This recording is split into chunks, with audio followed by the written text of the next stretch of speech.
Babajide, I know that in previous elections we've had the challenge of having to wait for a long time, almost even to the dead of the night before the coalition begins. It was cheering news to hear that the results will be transmitted electronically, but if they have to wait for the hard copies to verify, it appears it's going to take forever.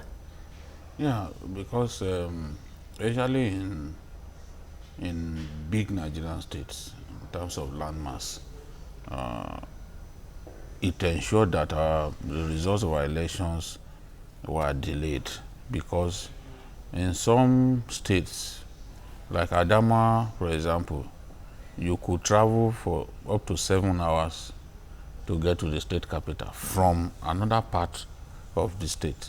In Cross River, you could travel, if you are in Obudus, for example, you do a minimum of 6 hours to get to the state capital. So you can imagine election conducted on Saturday, and then with all the delays, sometimes tallying will not end until around 10 p.m. That's right. And then the next day, Sunday, you start the journey. That's why we've had situations in which results were announced as late as Monday, as late as 12 noon on Monday. So, well, with what INEC, with the plan that INEC has now, the results, we should be able to get the results as fast as possible. It certainly won't be as late as we used to have in the it, past. because at that time it meant the returning officers had to be physically present to present those results. And that was what happened even in the 2015 general election. They had to travel down to Abuja to physically present and even read those results by themselves. So technology is meant to make life more meaningful, life easier for our people. And it is cheering news that INEC is improving its processes by leveraging on technology. The card reader, as we have seen, despite all the hiccups, is meant to also make it easy for us to electronically accredit people and ensure that it's the right people who get to vote on election day. Unlike what we had in the past, where people are bearing Michael Tyson's name, bearing names of dead people and all that, and they materialized on election day and found a way to get on the ballot. So I think that it's a good thing, but let us see how successful it will be. After that, we can say, okay, this is a foolproof process. Let's build on it in subsequent elections. It's amazing how much role electronics and technology has come to play in our election, but some are saying there is need for us to take it further, perhaps have a full electronic voting, as it were. So the question lies, beyond having the resources to make it happen, are we going to be able to trust this process? Well, there's never a foolproof system. Even the Americans still have their own failings and all of that, but there's no reason for us not to try. It will cut cost for us, and it will also cost time. And we can only build on it and make it better. By now, Nigeria should be using the same technology that Japan or America or UK is using. There's nothing limiting us from it. I mean, the person that built the fastest computer in the world is a Nigerian. So if we have such people in the diaspora, then why are we limiting ourselves? Why are we limiting our growth? So I think the government should empower INEC to get the best technology that we have outside there and train the people to run it. Interesting. Earlier we were talking about the turnout of the people. One of the reasons Ola gave for the delay in voting in some places is the huge turnout of people. Would you say that that's a result of voter education, or people have just come to the awareness of the importance of exercising their franchise? I think it's a little bit hasty to conclude that the turnout is huge. You will only be able to say that at the end of the whole exercise, when you've seen the number of registered voters and you bounce that against the total votes cast in the election. You saw what happened in Anambra. The turnout was miserable. And it's the same pattern that we've had even in previous elections. People hardly turn out sufficiently for Nigerian election, and a lot of reasons are responsible for that. Not many people have the patience to line up in the sun for so long. You see, one reason we've had this delay that he's talking about is the fact that the card reader has been very slow in authenticating voters, those who should take part in the process. So because it's slow, it inevitably drags us back. It sets us back and ensures that we do not close the process in good time, close the exercise in good time. Of course, you see people, oh, if you are not aware, or if you did not know the number of people registered in the polling, to vote in the polling center, for example, and you see like 500 people, of course that will look like a large crowd to you. That's right. You know, but at the end of the day, it could actually have been More up to 1,000 people registered to vote in that area. So that's why I'm saying, let us wait. Because I've seen situations in which only a quarter of people registered to vote actually took part in an election in this country. You saw it in Ondo State in 2000, I think 2000 and, was it 2012? The election, the Mimiko's re-election. Okay. Only about 25% of the registered voters actually showed up on election day. You know, so it shouldn't. That shouldn't be the case. Nigerians, we need greater political education, and so many of our people are too apolitical. They don't want to get involved in choosing who leads them. For some of them, they believe that whatever happens, the election will be rigged. So they don't want to get involved in voting. They have that attitude that, look, the winner, the people, the power people have already decided who wins the election. So we need to constantly educate the Nigerian people that, look, you have to get involved in determining who becomes your leader. And I also believe that the more the INEC works hard at delivering elections with, credible elections, the fidelity of which you and I can attest to, the greater the confidence of Nigerians in the electoral process. So if people know that, look, their votes will count, if they are certain that at any point in time their votes will count, they will be excited enough to want to get involved in choosing their leaders. But if you ask people, a lot of them are just not. They think that any election will be rigged. So, and this is not a good attitude to have. So, but we'll get there someday.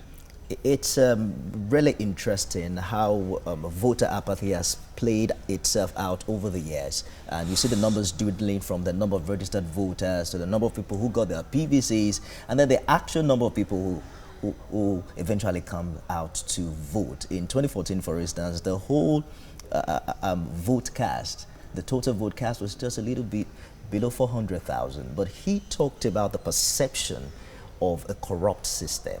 I mean, the perception that, well, the election is going to be rigged. How do you think that perception can be worked on in subsequent exercises, especially as we count down to a general election next year? I think the best thing to do is there must be a nexus between the electorate and the leadership.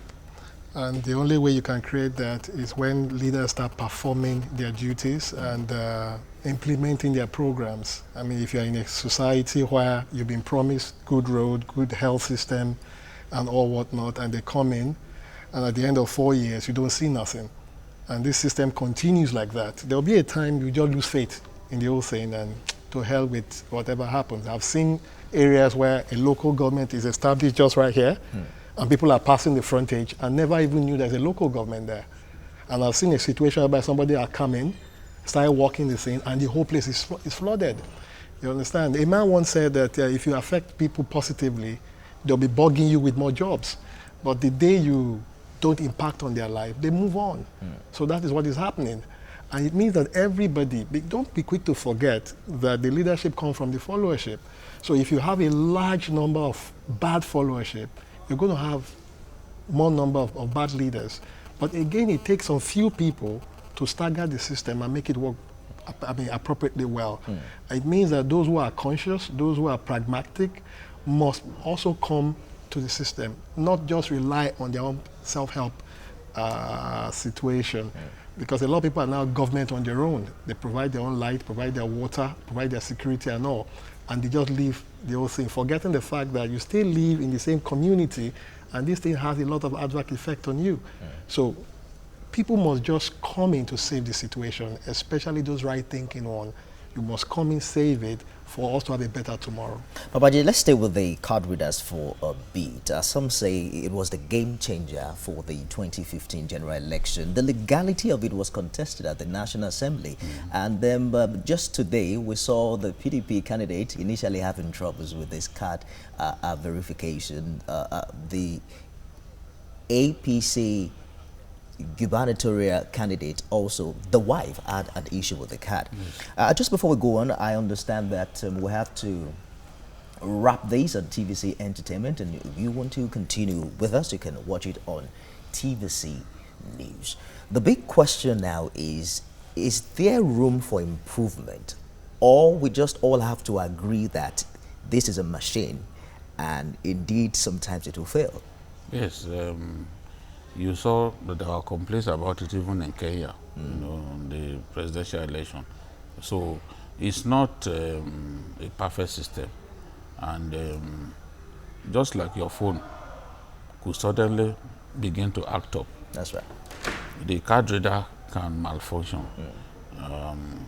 So it doesn't detract from the fact that it is a good idea to bring it, to use it for our elections, because it limits the capacity of fraudulent people to manipulate the process, because the card reader ensures that if you are not supposed to vote, you do not get a chance to vote. So I would prefer the card reader any day to the incident report form, or what's it called, that could actually be routinely abused. So yeah, at the end of the day, maybe in just a few cases you find that you cannot use the card reader. But I like the fact that the INEC has insisted that it will solely rely on the card reader for verification of voters. So I think it's good. Let's stick with it until we find something better. Technology will certainly take us there. I long for that day when you and I can vote on our phones. And at the end of the day, Nigerians will be able to say, well, this is the person who deserves to win. If you will recall, even all those reality TV shows that Nigerians get involved in, it's difficult to say that it is not the person who deserves to win that won at the end of the day, because it is through voting. And the person who gets the highest votes usually becomes the winner. So we want an electoral system that will ensure that it is the choice of the Nigerian people who gets to become governor, who gets to become the president, and all that. And we must leverage on technology to help us get there. So let's not be discouraged that we've had a few cases of the card reader malfunctioning. I don't think INEC can give us a guarantee that even in subsequent elections this won't happen. It would happen. But at the end of the day, we'll be able to sit back and tell ourselves that, look, this that we can vouch for the fidelity of the system. Let's consider the big role that money keeps playing in our politics and even in elections. Most of the anti-corruption cases in courts today are a fallout of allegations of money illegally spent in the previous election. There are also allegations that financial inducement is playing some roles, not only in previous elections, but in the one we just covered now. How do you think that this can be put to an end, so to speak? One thing that you must know is that poverty accounts for a large reason for this. A lot of people are seriously impoverished, and that 500 naira, you might think is very small, but it goes a long way. But the question is, even when you collect the 500 naira, you must not still kill your conscience. Your conscience must be able to tell you that this is where I should vote. But again, how do they recognize the right person? Even the Bible says that you have devils in sheep clothing. So how do you recognize the right persons? So it means that within the political sphere, there must be a continuous political education among political parties and, of course, the national orientation agencies.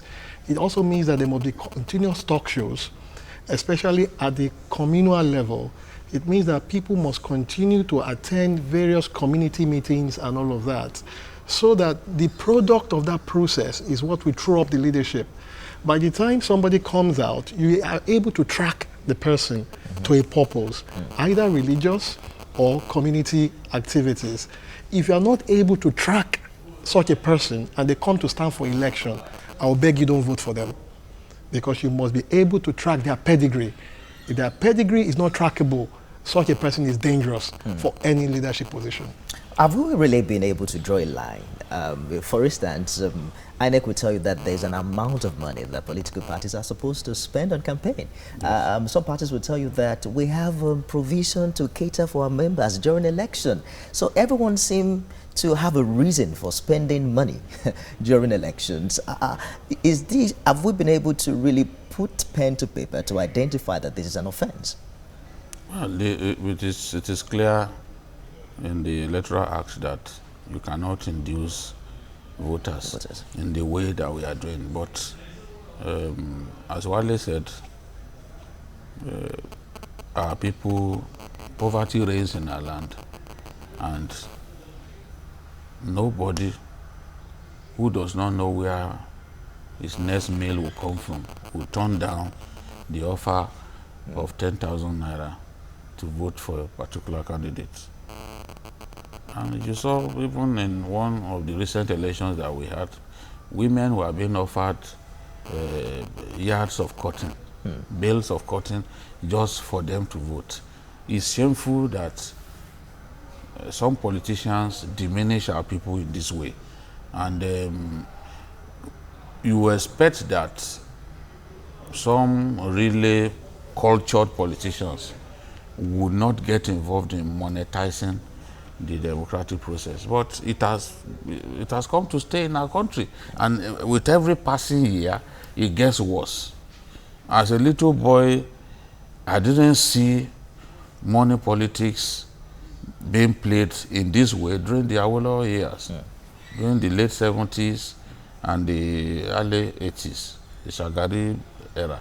It wasn't like this. In fact, in those days, political parties sponsored candidates. They sponsored candidates because they used that to achieve cohesion. And they used that to have some form of control over their members. If we sponsored you, if the party sponsored you to the Senate, for example, chances are that you will remain true to the objectives and to the vision of that party. But what do we have now? People sponsor themselves to win electoral contests, spend their money. If you have billions of naira, you spend it. You do not go to the party to ask for financial support. So that way, once they get to the Senate, they do not want to believe that there is anything called party supremacy. They show disrespect to party leaders. They don't even return to their constituencies to actually tell the people, look, this is what I've been able to do for you.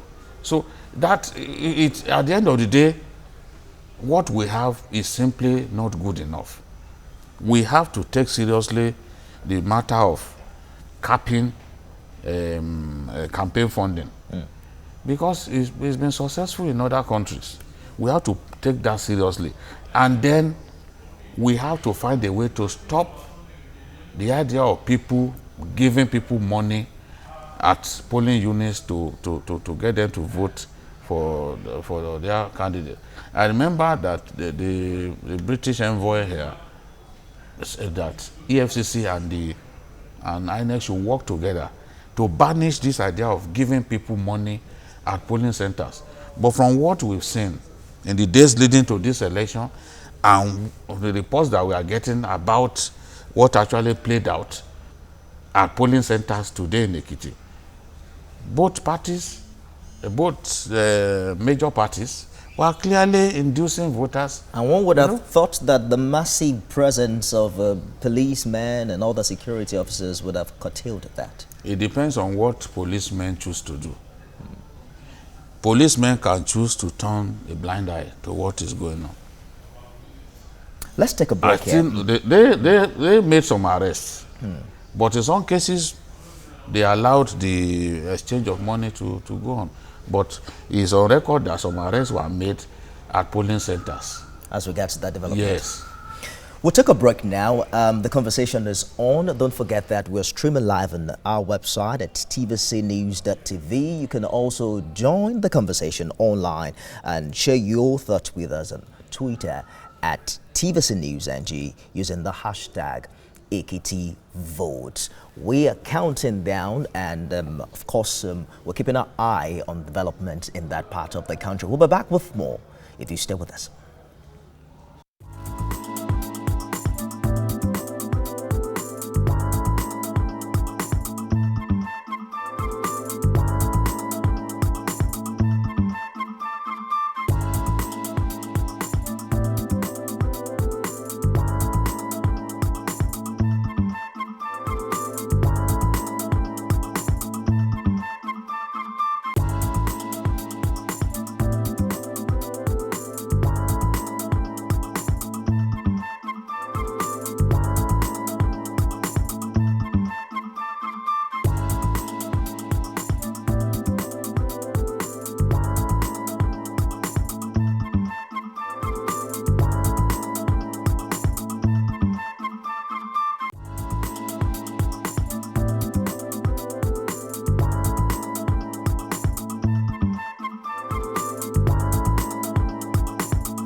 back. It's Ekiti vote, and all eyes on Ekiti State, the land of honor and integrity. We're looking forward to see that play out in the moments, hours and days after this election.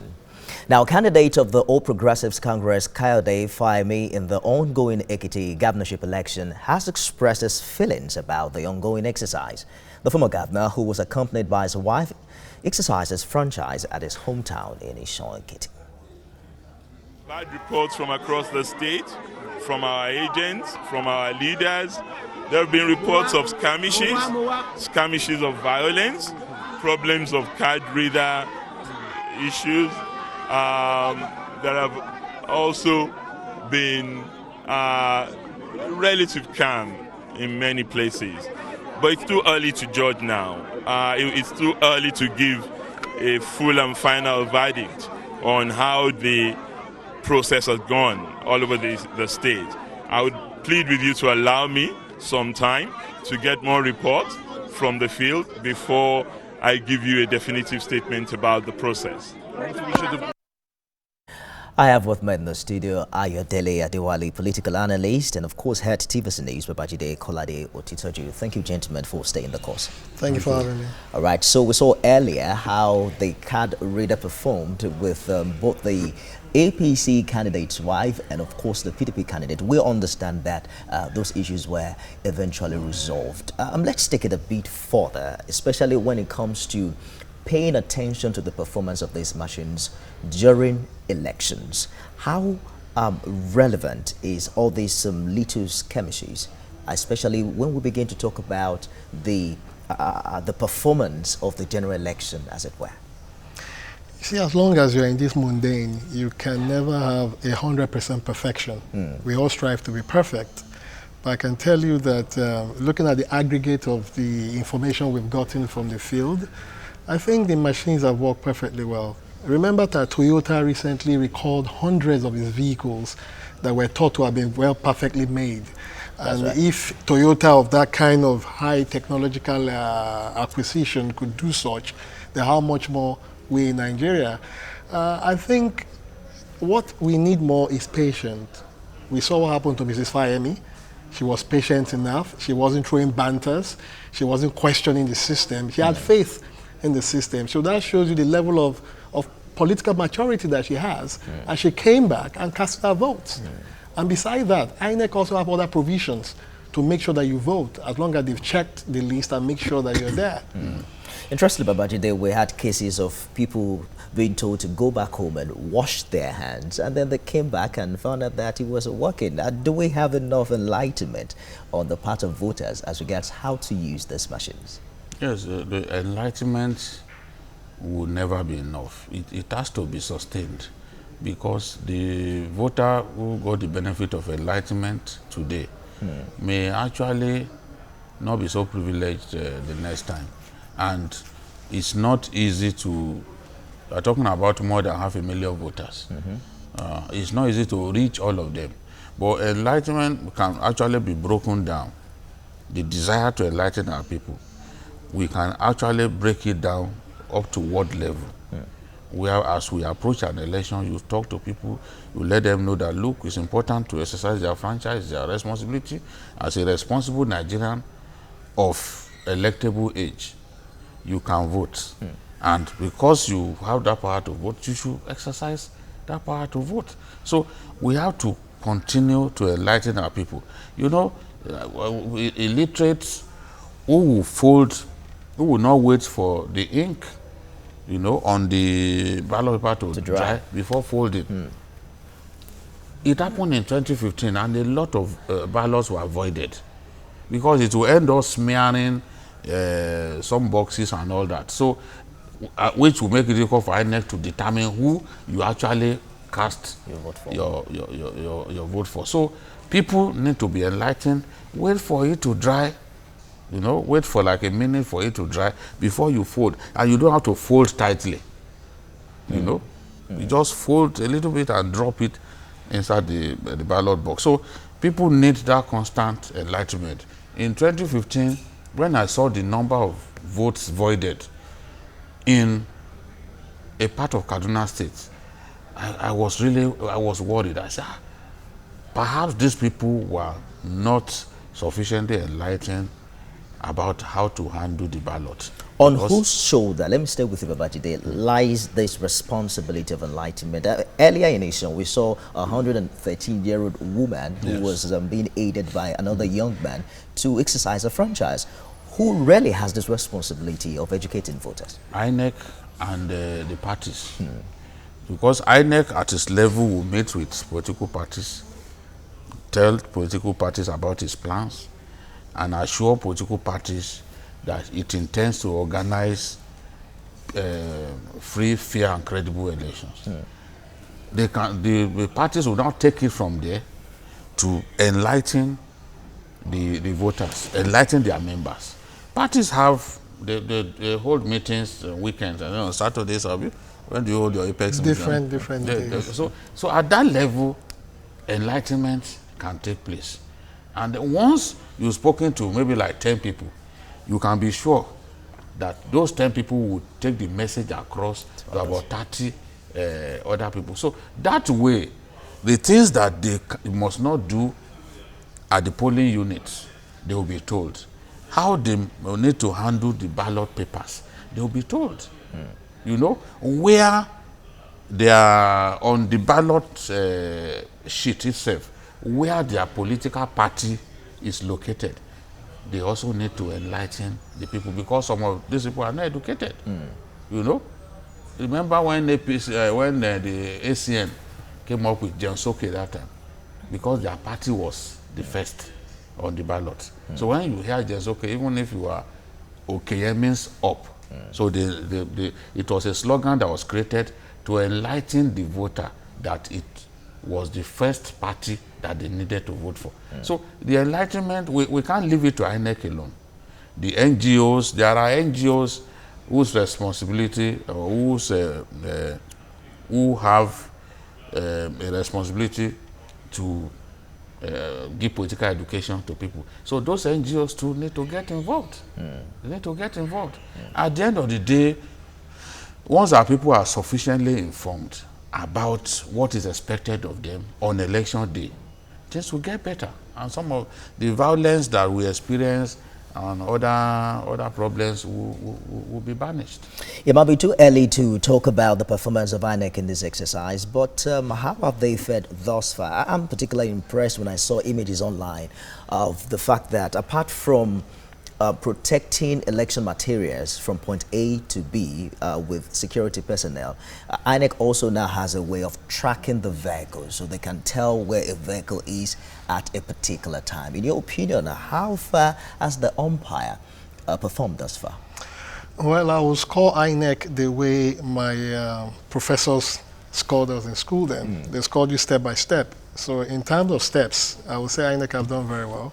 But we'll wait to the end of the whole process. You've talked about tracking. They've done very well there. I watched the footage from your view, and I saw when some people were agitated with regards to voided votes or not. I saw when the core member brought out the electoral guideline to actually educate them and all of that. But because of the fact that some also had some sinister motive, they wanted to unturn the discourse. But I also saw when the policeman was trying to caution them and make them see reason, I saw the way he was able to control his temperament. I'm even surprised that voters were allowed to be that close. That is why I said we will score them step by step. You cannot give INEC a no-no on that. It's not their responsibility. Their responsibility is to tell the security operative the norms, what is expected to be done.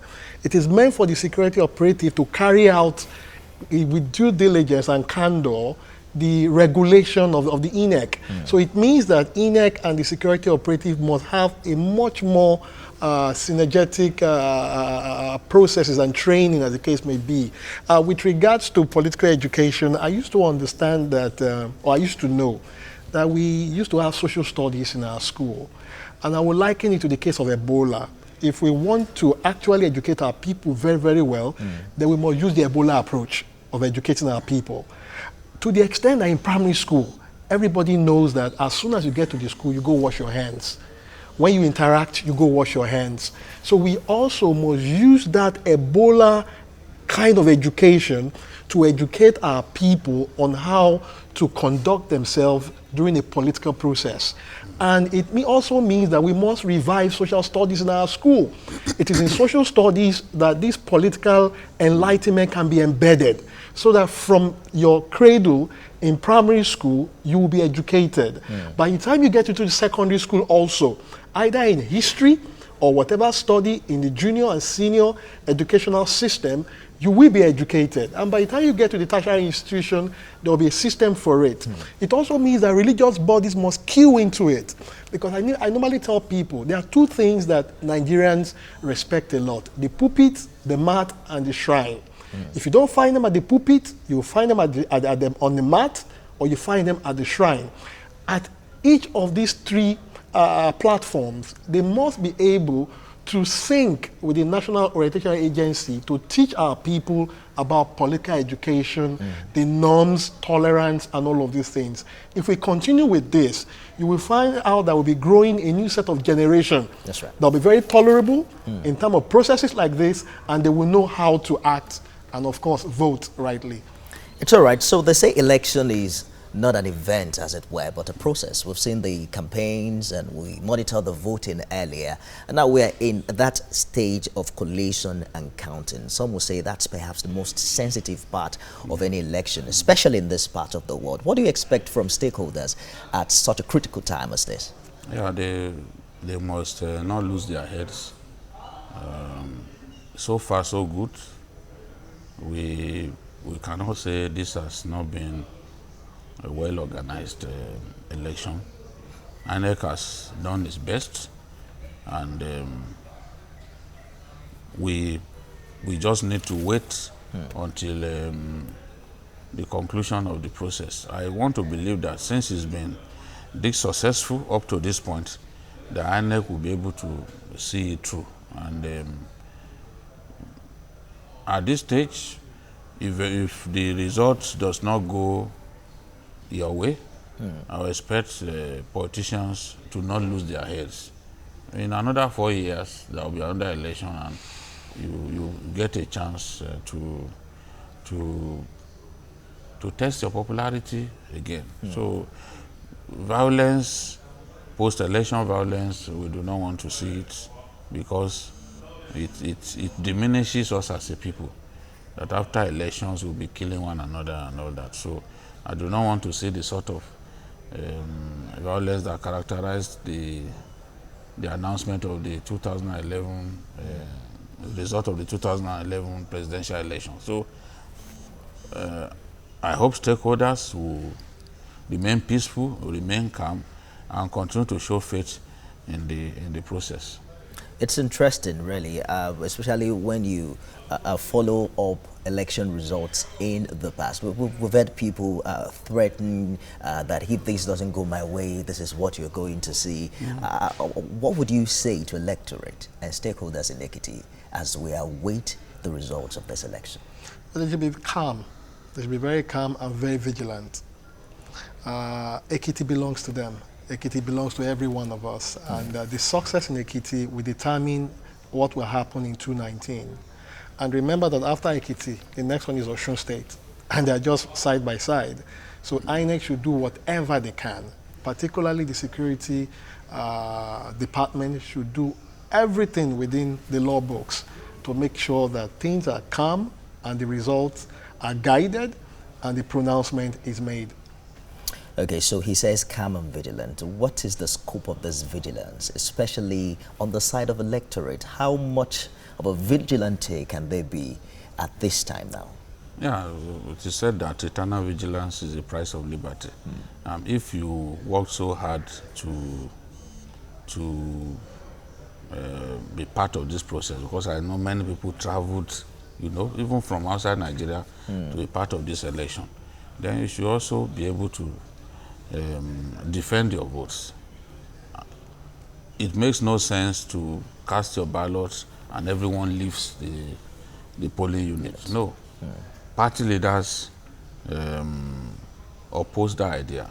So beyond the party agents that are going to be there, people also need to wait until the results are tallied, until the ballots are tallied. Once the ballots are tallied, you see clearly that yes, it is the actual result that was announced at the end of the day. Okay. It's at that point that you can begin to jubilate, you can begin to go home.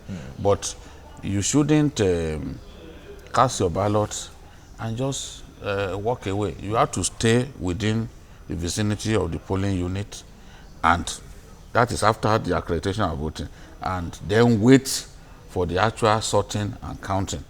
So once it's counted, and you can see clearly that yes, this is a reflection of what transpired, in the election, then you can now begin to go home. And then when it talks about vigilance, the agents of political parties have to play their role. You have to be sure that it is actually the result of what transpired that is going to be released. There should be no compromise of any sort, because when you compromise at that stage, you've compromised the good standing of your own party.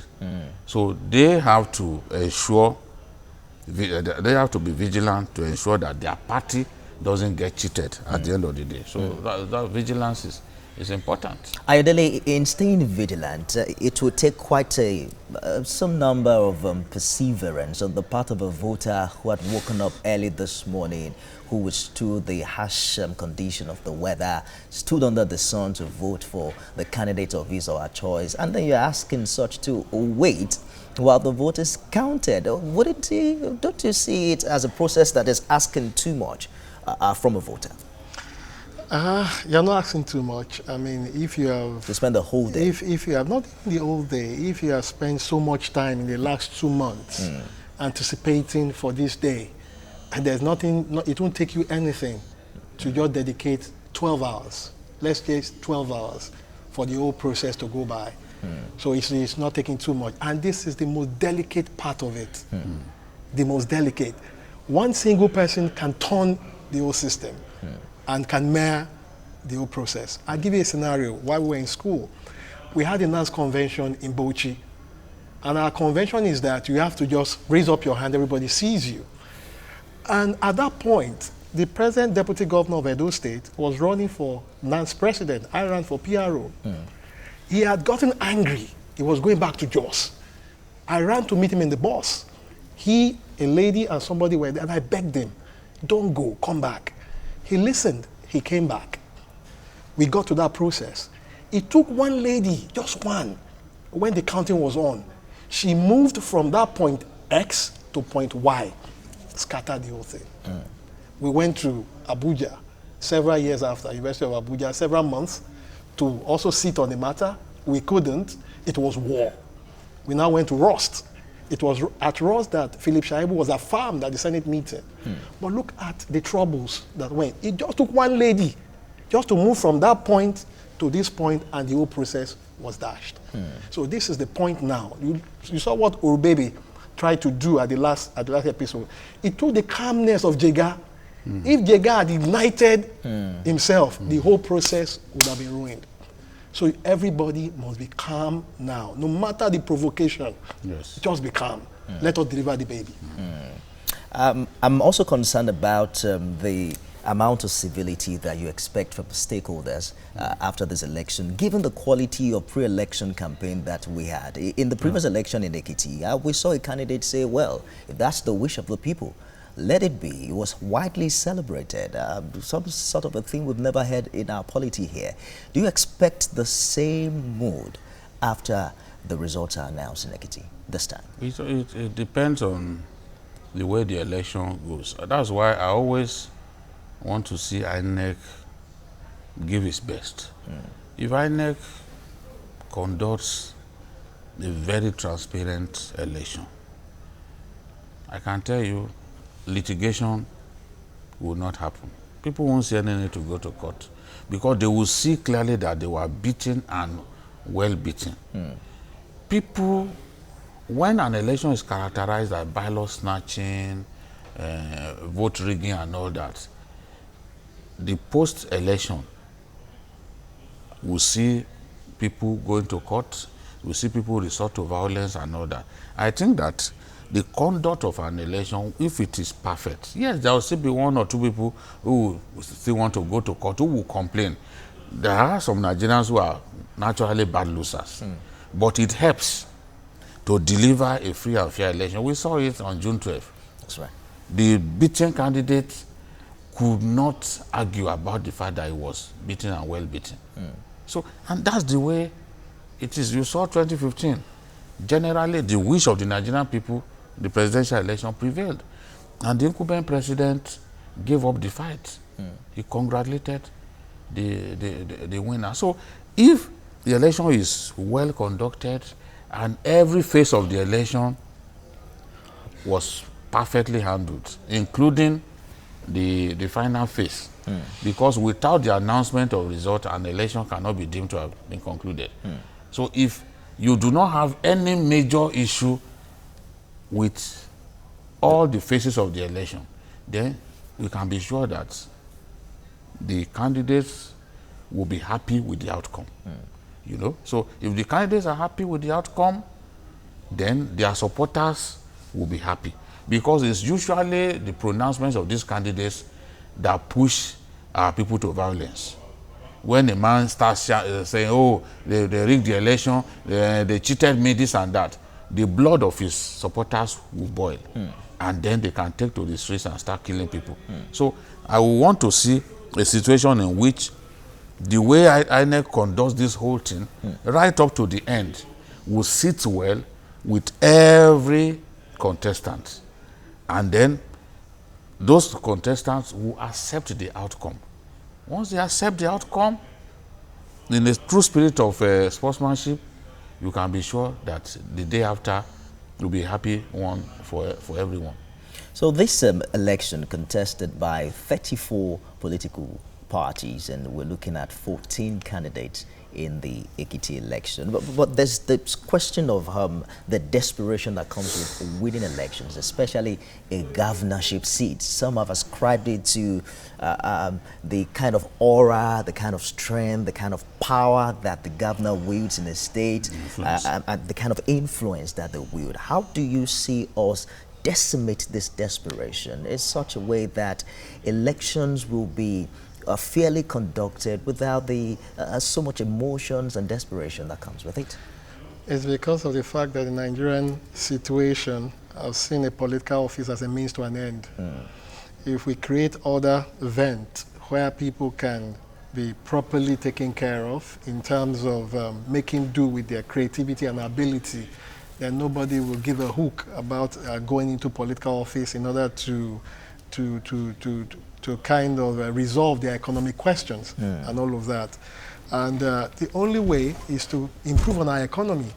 I mean, you can hardly see somebody that is doing very well in his own vocation or profession saying that they want to come into this stream that is very, very violent. But some will say there's a thin line between money and power or authority. But we'll get back to that. Let's speak with the Bimbo Adewale, who is currently in Ekiti. Bimbo, what exactly is the update from your end?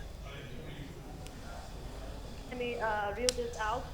I covered polling units 13 and 14 in Dalimo and BC market areas of Ado. Here at those polling units, the two APC and PDP candidates in the governorship race for the position of the deputy governor cast their votes. Well, my assessment of the electoral process so far, election has been quite peaceful. The area of covered security was top-notch. Earlier, at one of the polling units I covered, we had the DIG and his men who came to monitor the process. Shortly after his assessment of the electoral process at the polling unit, he gave his appraisal of the process, which earned both the INEC adult officials and the electorate pass marks. We also had the Deputy Commander General of Operations for Civil Defense, Kelechi Madu, at the other polling unit.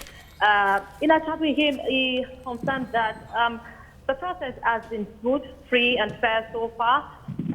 He, however, condemned the stories that flooded social media earlier, which, in his words, did not put Ekiti State in a good light.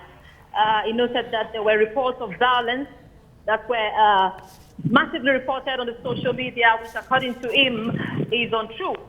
Well, so far I would say voter turnout has been quite impressive, though a few hiccups here recorded here and there with failing card readers and all that, but the errors were fixed in no time, and the voting process resumed almost immediately. Well, so far residents have adjudged the elections as freer and better than what was recorded in the year 2014. At the 2 polling units, counting of the ballots have been concluded, and that so far that's the update I have here at the moment.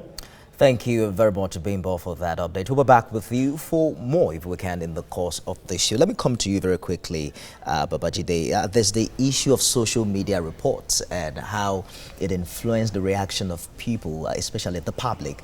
Just recently, INEC confirmed that the images of underage voting in the 2015 election are pictures from way back and are not even a reflection of what transpired during that election. How educated are the people to set a thin line between citizen journalism and the proven one in traditional media?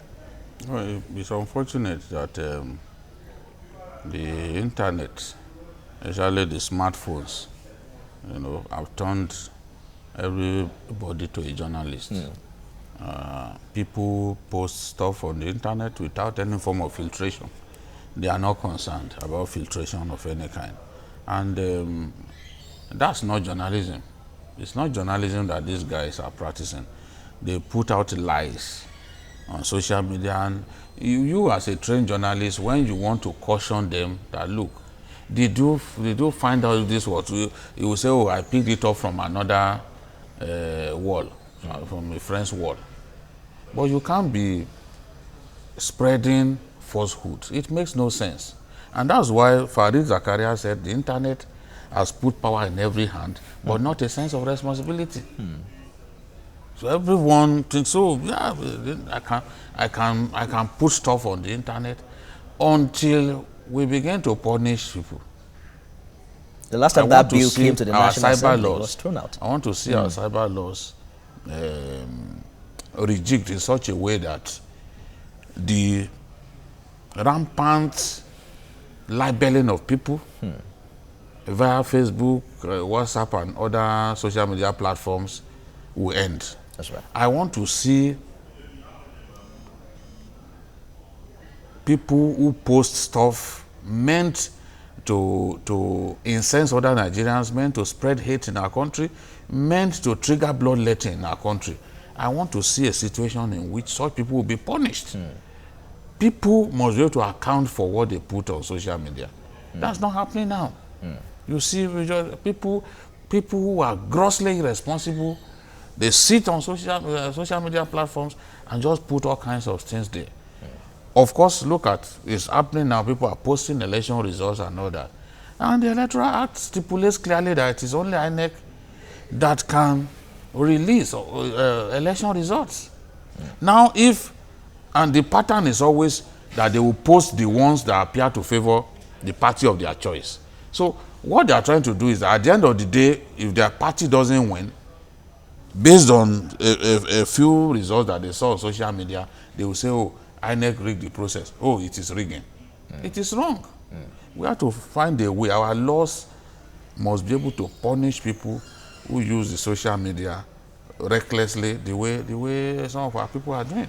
We spoke earlier with Bimbo Agbebi, who reported the conduct of election in Dalimo area of Ekiti, the Ekiti state capital, and she reported relative peace, top-notch security as against what is being mentioned on social media. The last time the lawmakers at the National Assembly attempted to touch this area, it was met by some outcry from the Nigerian public. How do we ensure that the social media is not abused the way it is, especially at times like this?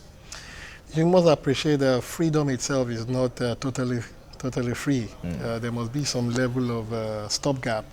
I use the word stopgap and all of that. What the National Assembly tried to do was to gag free speech and free will. And it was to protect the class. I don't think they have the wherewithal, the content to put up such such law. I think people like Mr. Otitoju and his colleagues in the media should be saddled with that responsibility, you understand, and some very credible lawyers to sit down, look at this thing very well and say, look, if you throw out a defamation that is not variable and is not true, then these are the sanctions that will be melted out to you. If you do that, that is reasonable. If you talk about hate speeches and all of these things, there are some speech or there are some statement that you can put out that are actually real. Now, does that mean that it's an hate speech?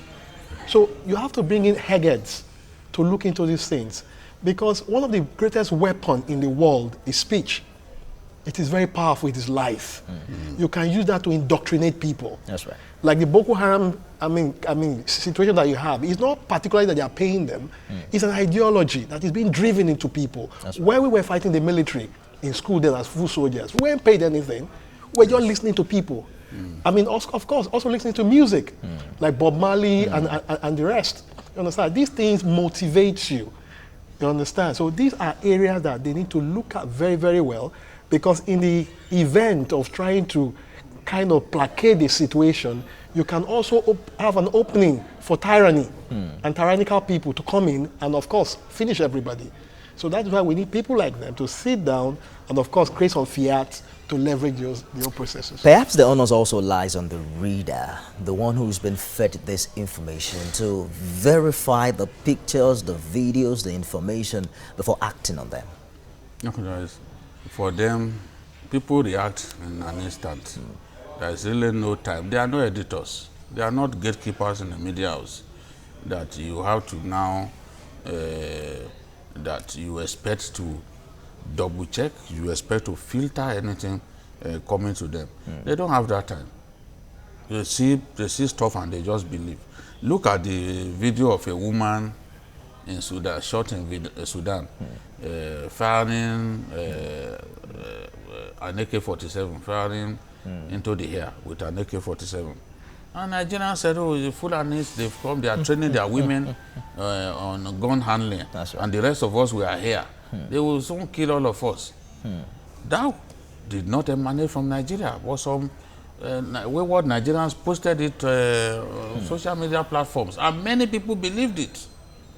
It will take a while before some people will now go to the internet and check and see that that's actually old footage shot somewhere in Sudan. It will take a while, but someone can read and actually believe and even take a decision based on what he has seen. You know, so this is how bloodletting begins. That's right. People are not prepared to wait to actually confirm. Once they've seen stuff, oh, these people are killing our brothers, they want to take the law into their hands. So this is what is happening, and that's why I'm saying that the law must be able to punish people who recklessly use the social media to damage the reputation of other people, to instigate violence in our land. How can that be done without infringing on the freedom of speech right of the Nigerian people? No, you cannot. There are limitations to every law. If, for example, to every right, there are limits. You can't, in the exercise of your rights, infringe on the rights of other people. If you do that, then you should expect that you should expect to face the repercussion. So, if you, in the exercise of freedom of speech, you libel someone, that person has the right to take you to court, and you will pay for it. So, in this case now, the people posting stuff on social media without verification of any sort, people lying against other people, people abusing people as if it's not God that created them on Facebook because they think, oh, there's freedom to do all of that. We are saying that that is not the exercise of freedom of speech. The freedom that you have to express yourself does not give you guarantees to say Adewale is an animal. You can't do that. Because when you do that, you've diminished him, and he has the right to take it up with you. He has the right to take you to court and ask for restitution. So that is it. It's not exercise of one's right exercise of one's freedom of speech should come with a sense of responsibility to not say what would diminish a person, to not say what can lead Nigerians to bloodletting. Once you do that, then that right will be taken away. You'll be taken to court, and you should be punished appropriately. People should not abuse the freedom. We have seen countries where main social media platforms have been shut down, Twitter, Facebook, and the rest. Some will say that's quite autocratic. We've tried this bill at the National Assembly. It appears not many people believe in the capacity of the 8th National Assembly to pull this through. Just like you said earlier, given some interests that people are talking about. So how then do we limit the excess on these platforms? You see, the solution to headache is not for you to cut off the head. And if some people are trying to placate the popular will of the people in order to protect themselves, then it is very questionable. So what is happening in that climb is just trying to take their people back into the medieval era, and such must not be allowed. It must not be allowed. There must be freedom of speech, but it must be guided. It must be guided. And the only thing, another way you can also help it is for us to develop a curriculum that will be taught from the foundation of educational learning, so that you are grooming your people. And what we don't have in this country particularly is grooming. A lot of people have just been thrown up. There is no systemic grooming of generations. And that's why if you go to the Scandinavian countries, for instance, you have very low crime rates. The reason is that the population there is groomed. Education is free. There's so many curriculum in their educational system that tend to groom a perfect human. Though you can't have them totally perfect, but they are more quote unquote civilized in terms of their relationship, attributes, and what have you. I attended a war climate change program in Denmark. Then I went to Malmo. I was invited to Malmo to discuss with some Nigerians. And Malmo is in Sweden. And while I was discussing with them, I was plugging into their heads and thinking, their way of talking, their way of manner is totally different from what you find here. Just within the pace of 5 to 10 years, they've been turned into something that is very organized. I don't see them just throwing banters or let me hold you for and all that. a bit and quickly get to the field in Ekiti, where we have Femi standing by in Ekiti. What updates do you have for us now, Femi?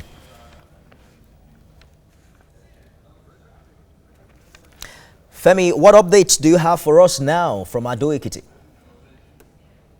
Thank you, Nifemi. Well, I'm in front of the State Teaching Hospital, polling unit 9, Ward 8, here in Ekiti. Well, here right now, counting is underway. They just finished sorting and counting is underway. You can see the voters are still standing here, anxious to know how the whole process would unfold, how the votes will be counted, and of course from this polling unit, which party would emerge winner at this polling unit alone. So that's the process. The security men are also on ground trying to ensure that everything is orderly. They've had their hands full trying to push people away from the voting area. They don't want them to infringe on the voting area, to come very close to the ballot. They feel that that may mar the process. They've had a little challenge doing that, but so far they've been able to control the situation here. So the counting is underway now, and after that everyone here will disperse, and the result from these polling units will be transmitted to the headquarters for collation. Femi, there are allegations of skirmishes, of violence, of ballot snatching. What can you tell us from your end?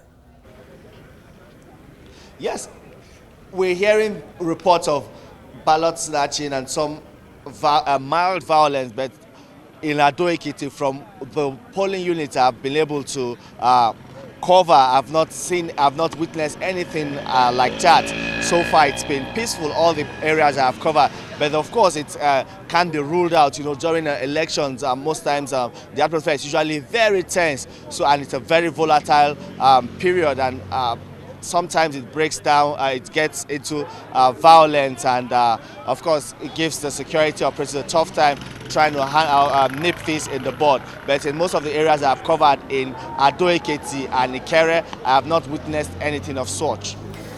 Perhaps the most popular talk about this election is the deployment of over 30,000 security personnel. Give us a picture of their involvement. How many of them do you have at that particular polling unit? And what exactly is their level of involvement in the ongoing exercise? You mean, sorry, I didn't get your question clearly. I'm asking if you can give us a picture of the involvement of security personnel in the ongoing exercise where you are.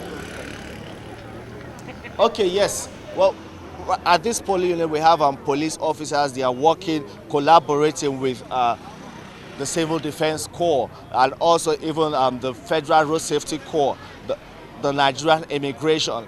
It's a collaborative effort to ensure that the whole process is peaceful and of course credible. They are at the voting area. They've been civil so far in their interaction with the voters. Anytime there's any little fracas, they've been able to handle it, to prevail on the people, to just allow the process go on peacefully. So far, I would say they have conducted themselves well, and even observers, most of the local and international observers, have also given them a pass mark. Femi, can you give me the figure, if you can, the number of security personnel manning that particular polling unit where you are? Yes, at this particular polling unit, when I counted them, I could count 6. There are 3 police officers, 1 road safety, 1 immigration officer, and then 2 members of the Nigerian Civil Defense Corps. How long more do you foresee this counting taking place at that particular polling unit at the State Teaching Hospital in Ekiti? Well, in the next, let's say 45 minutes, I believe this will be done with. In the next 45 minutes, it usually depends on how many registered voters cast their ballot here. That is what determines how long the whole sorting and counting will take. Well, thank you very much, Femi Akande, for your time. We'll just hold on and get to hear more if there's any other development from that part of the state. Well, thank you so much for being a part of it. We've been following this development from morning, and of course, we'll also keep a tab on what is happening in that part of the country. It's been an interesting time of discourse on the Ekiti election. But before we go, we'd like to tell you that the views and reactions of our resource persons on the topics discussed on the program today are their views and have no connection at all with that of TVC News. I am Nifemi Oguntoye here. We'll be back subsequently with more updates from Ekiti.